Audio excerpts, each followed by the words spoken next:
Alright guys, welcome to the video. This is part 2 of for beginners learning Kubernetes, right? So this video will be talking about installation and essentially few basic commands, and we will get our hands-on session with this. So my recommendation, when I type a command, pause the video, you also try it, okay? So let's begin lab session 2. Installation, right? How do we install this? So first thing that we need is essentially, in order to make sure you have Windows 10 first of all, right? We need a Windows 10. It will also work on Mac OS, right? So the first thing that we need to install is we need to install, and of course I'll just show you, the links. I'm not gonna do it because I've already done it, right? So you need to install Docker Desktop. Okay, so once you have installed that, the links are here. Install it.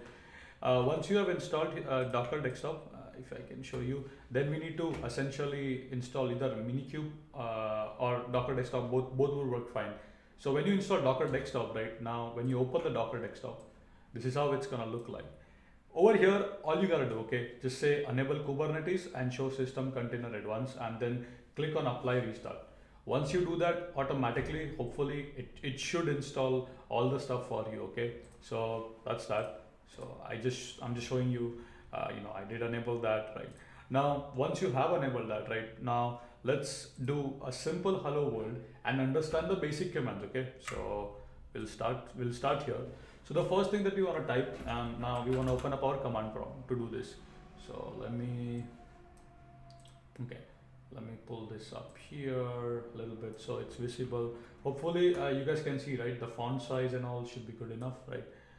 So let me try to do this way. So the first command that we want to do is kubectl version. So let's type with me, kubectl version. You should see the version, right? CLS. Now let's try the next kubectl, let's say cluster info.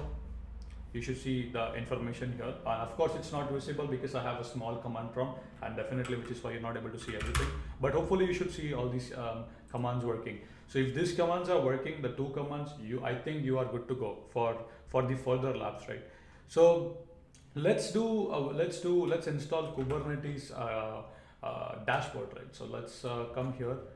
The links will be given in the description, so you do not need to worry. So deploy and access Kubernetes dashboard.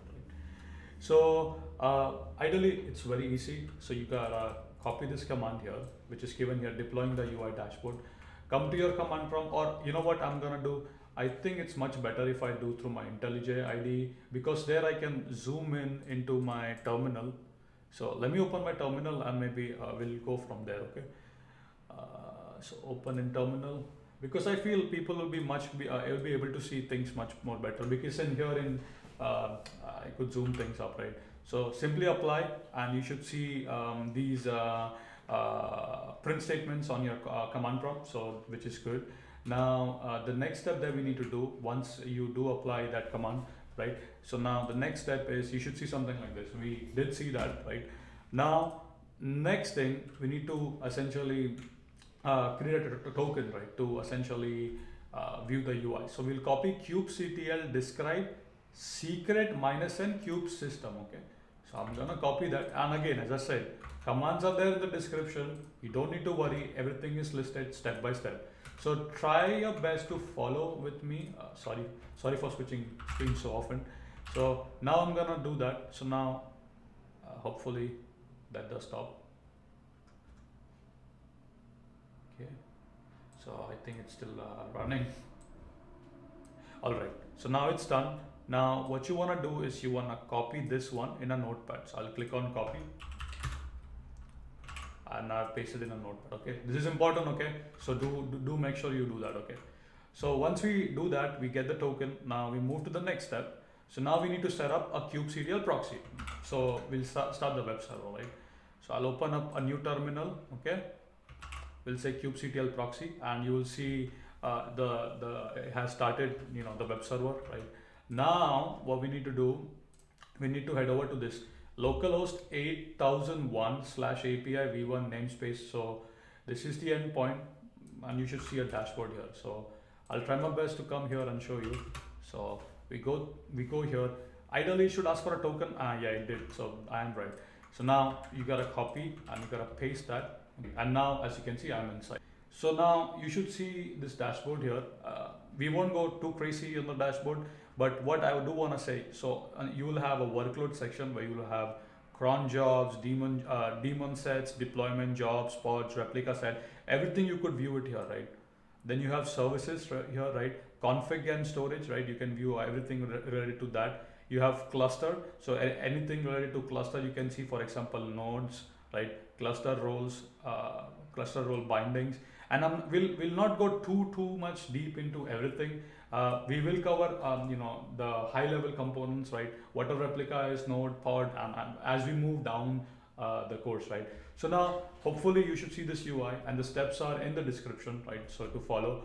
Now what we need to do, let's practice a very beautiful hello world example. Okay, so we did all this, we have the UI right now. Let's move to the next step. That is gonna be localhost. So we did that. So let's move here. I think that's the commands, right? So now these are all the commands that you can essentially work with. That is kubectl get pods, kubectl get all. You can run essentially, you can delete pods, right? Remember, a pod has a container, right? So here I'm starting an Nginx, so I'll show you by doing that as well.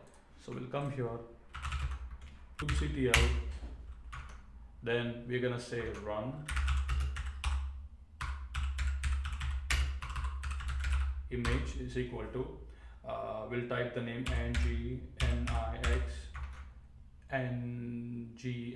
yep, and then we use the alpine. All right, so now the pod has been created. Right now I can say kubectl get pods, so I should get the pods, right? You can also say kubectl, and we can say get all. This should get you essentially the pod and the service, Kubernetes service, which is running here, right? Now to delete before deleting, I can show you on the UI, right? So now you can see here that I have a pod here, right? And you could see all the details about the pod. For example, the age, right? The resource information, all that you can see. So you can navigate here now to pod section, and you can see your pod here, right? And if needed, there is a command where you can exec into the pod as well, if needed. We'll explore these all stuff down the line. I don't want to go everything in one video, and I want to rather keep the video very high level, right? So now let's delete the pod, kubectl. Let's do get off. Okay. So now I want to delete my pod. And this should essentially delete the pod. So if I go back to my UI, this should be gone, right? Which is surely in the case. All right, so this is gonna be step number 2, right? Essentially, try to install Kubernetes and just perform a simple hello world. Do get pods, right? And run essentially an Nginx, and then essentially delete that, right? And the next stuff is gonna be very interesting, because we're gonna write a YML file for a Flask application. And then we're gonna do load balancing, scaling, all that stuff is coming, okay? So try this exercise out, pause the video, and I'll put down all the steps in the description. Step 1, this command. Step 2, this command. Step 3, this command. And try it out. And I'll see you in the next part 3 then.